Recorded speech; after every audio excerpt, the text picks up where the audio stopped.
과거 때 아닌 무더위가 기승을 부린 적이 있었다.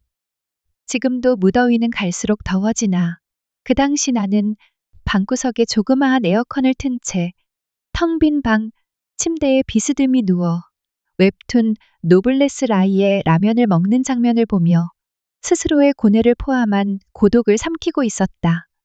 만화를 보며 인생이란 무엇인가에 대한 고민을 하던 중 갑자기 에어컨이 푸식 하는 소리와 함께 작동을 멈추는 것이 아니겠는가. 하지만 나는 일어나기 싫을 정도로 귀차니즘 상태였기에 에어컨이 고장나건 말건 신경을 안 쓰기로 했다. 왜냐면 선풍기를 사면 됐기에. 하지만 그런 자세로 20분, 30분, 1시간, 점점 이마에는 땀이 송글송글 맺히기 시작했다. 물론 그 땀이 내 겨드랑이 사이로 땀방울이 맺혀 미끄덩거릴 지경이었고 가슴팍조차 서서히 물들어 회색 티셔츠 가슴 쪽이 점점 묘한 무늬를 나타내기 시작했다. 그렇다. 더위에 더 이상 참을 수 없었던 것이다. 나는 그 당시 노블레스의 완결이 나기 전인 120회 분량의 연재화를 처음부터 재탕하던 터라 약 40회 분량까지 정주행을 하고 있었기에 이 자리에서 일어난다면 흐름이 잠시나마 끊어질 것을 알고 있었기 때문인지도 모르겠다. 하지만 노블레스 속 라이의 귀족적인 모습을 보고 있자니 결코 땀을 흘리며 만화를 재탕하기에는 품격이 떨어진다고 생각했던 것 같다. 당시의 기온은 38도, 땀은 점점 비 오듯 쏟아져 주체할 수 없을 지경인 터라. 결국 귀찮은 몸을 일으켜 샤워를 하기로 결심했다. 물을 틀고 샤워기로 내 전신 위에 물이 떨어질 때 나는 생각했다. 지금 내 모습은 영화 속 근육 많은 주인공이 샤워기의 물살을 느끼며 눈을 감고 자신의 멋짐에 취하는 형태라고 말이다. 하지만 실상은 냄비 속 해산물이 즐비한 해물짬뽕 속 건어물 중 한 가지의 재료에 물이 쏟아져 흠뻑 젖어가는 모양새라는 것은 미리 알고 있는 사실이었다. 하지만 자괴감 따윈 없었다. 그래도 남자의 상징 소중이는 작지 아니했기에 그런 것 따윈 안중에도 없었다. 당시의 비누는 라벤더 향이 돋는 뽀송이 비누였고 소중이만큼은 청결하게 다루는 터라. 라벤더 향이 돋는 비누로 소중이를 세심하게 닦았고 찬물의 시원함이 다시금 나를 상쾌한 상태로 만들어 주었다. 그렇게 전신을 시원함으로 바꾼 나는 전신의 물기를 닦았다. 그리고는 화장실을 나와 드라이기로 머리를 대충 말렸다. 그때 난 생각했다. 당시 집에는 홀로 사는 터라. 나밖에 없었다. 지금 집은 여전히 찌는 듯한 더위로 가득하다. 결국 나는 알몸 상태로 있겠다. 라며 침대에 누웠다. 맨살로 느껴지는 이불의 촉감이란 발가벗은 상태로 진정한 자유라는 것을 느끼게 했다. 그렇게 다시금 노블레스를 재탕하려고 스마트폰을 들고 몇 화를 더 본 그 순간 더위가 주는 나른함에 나는 결국 잠에 빠져들고 말았다. 약 3시간 정도를 잤을까? 어딘가에서 들려오는 모기 소리에 스트레스를 받아 결국 눈이 떠진 나. 그때 사타구니가 왜 이리 간지러울까? 이것은 처음으로 느껴보는 간지러움이었다. 심지어 그 간지러운 감각은 기묘하게도 난생 처음 고급스러운 단어 음경에서 느껴지는 것이었다.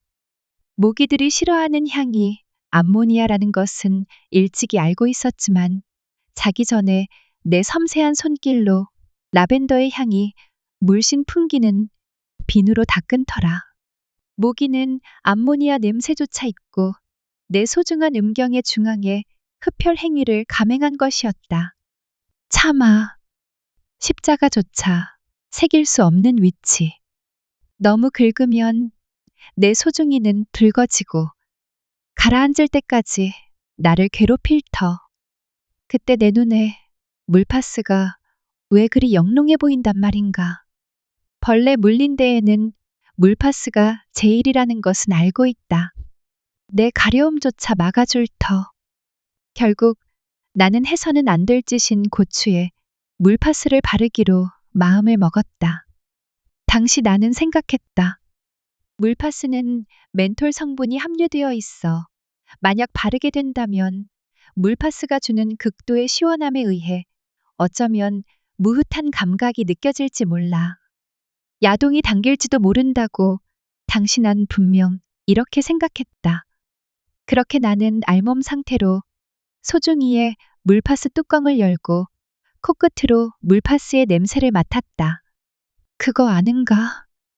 물파스를 바르고 난 뒤 물파스의 효능이 거칠 때쯤 희미해진 향기는 매우 좋다는 것을 말이다. 사실 물파스를 소중이에만 바르지 않았을 뿐 물파스의 마지막 향기를 좋아하는 터라. 은근 그 향기에 매료되어 가끔은 벌레 물린 곳이 없음에도 여러 군데를 발라보곤 했다. 그런데 한 번도 감행해보질 않은 소중이에 물파스를 발라본다니. 어쩌면 특별한 감각을 느끼게 해줄지 모른다고 당시 난 생각했다.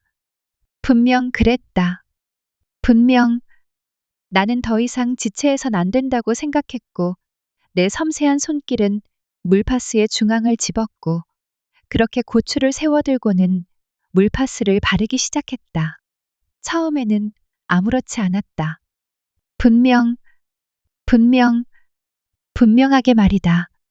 그리고 뚜껑을 닫으려는 순간 나는 물파스를 놓치고 말았다. 힘이 빠져서도 아니었다. 순식간에 차마 말로 표현할 수 없는 엄청난 감각, 고통이 찾아왔기 때문이다. 이것은 그래. 처음에 찾아온 고통은 베토벤 월광의 사막이었고, 그 다음은 베토벤의 운명 교향곡, 다음은 전기 파리채의 정전기, 그 뒤는 미친 듯이 타오르는 삼겹살이 내 고추 위에 안착한 것 같은 고통이었다.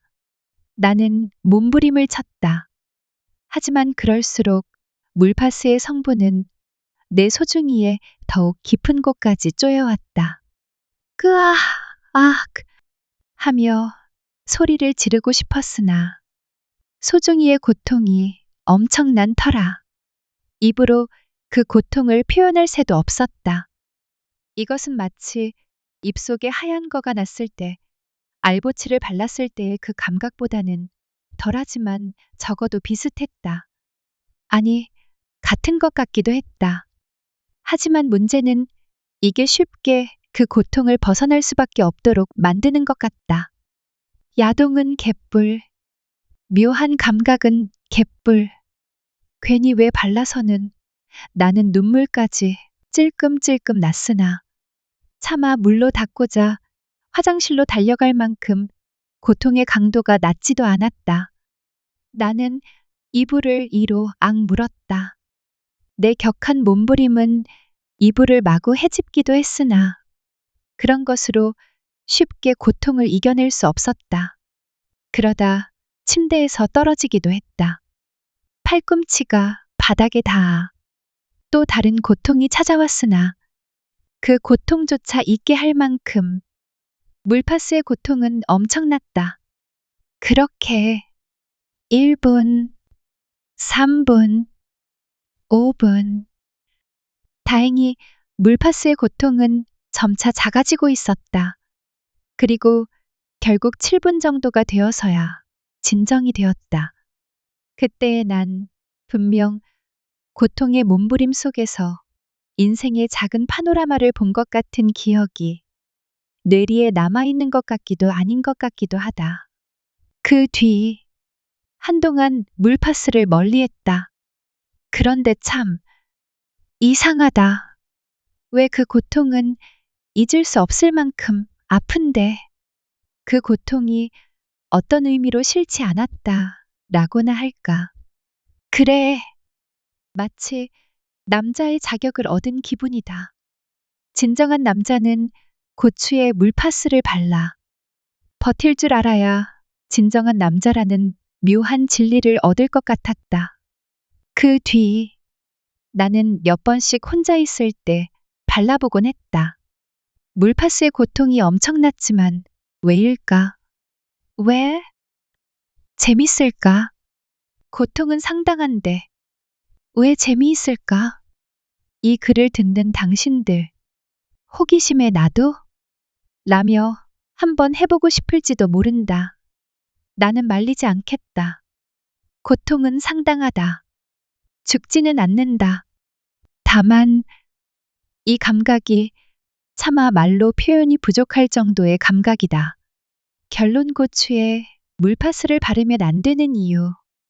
알게 모르게 물파스가 주는 고통에 중독될지 모른다는 것. 그러니까 고추에 물파스 바르지 마라. 대신 바르면 진정한 남자가 된 것 같은 우월감이 나를 지배한다는 것만 알아둬라. 끝.